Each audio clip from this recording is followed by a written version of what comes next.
ایک بات ہمیشہ یاد رکھنا، اگر تم اپنی عزت خود نہیں کرو گے تو کبھی بھی پر اعتماد انسان نہیں بن پاؤ گے۔ اگر تم ہارو گے نہیں تو تم کبھی بھی جیت کا مزہ نہیں لے سکتے۔ بعض دکھ انسان کو اندر سے کھوکھلا کر دیتے ہیں۔ ایک وفادار دوست ہزار رشتہ داروں سے بہتر ہے۔ اگر تمہاری اولاد بہن کے گھر جائے تو وہ اپنے بچوں سے زیادہ تمہارے بچوں کا خیال رکھتی ہے۔ میں شکایت کر رہا تھا کہ میرے پاس جوتے نہیں ہیں، یہاں تک کہ میں ایک ایسے شخص سے ملا جس کے پاؤں نہیں تھے۔ سب سے مشکل کام اندھیرے والے کمرے میں کالی بلی کو تلاش کرنا ہے، خاص کر اگر بلی نہ ہو۔ 3 چیزیں زیادہ دیر تک چھپ نہیں سکتی: سورج، چاند اور سچائی۔ جب اکثریت آپ پر نہیں ہنستی تو ہوشیار رہیں کہ آپ کچھ غلط کر رہے ہیں۔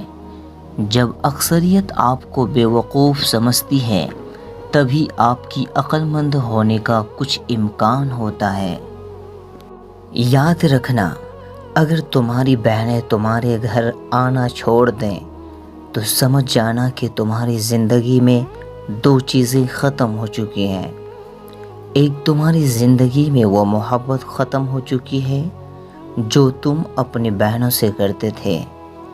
دوسرا، تمہاری زندگی میں احساس اور بہنوں کی خبر بھی ختم ہو چکی ہے، کیونکہ تم ان لوگوں کو اہمیت نہیں دیتے۔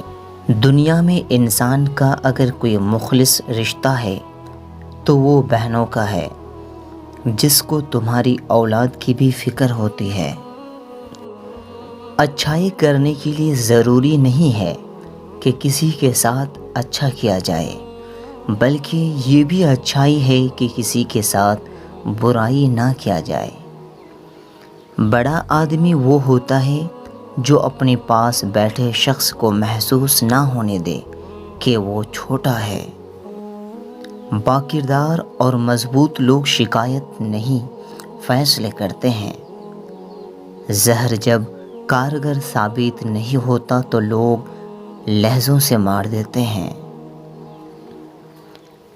ایک جملہ ایسا ہے جو اکثر عورتیں بول جاتی ہیں، حالانکہ ایسا کبھی نہیں کہنا چاہیے: تمہارے گھر میں آج تک مجھے ملا ہی کیا ہے؟ یہ ایسا جملہ ہے جو دنیا بھی تباہ کر دیتا ہے اور آخرت بھی تباہ کر دیتا ہے۔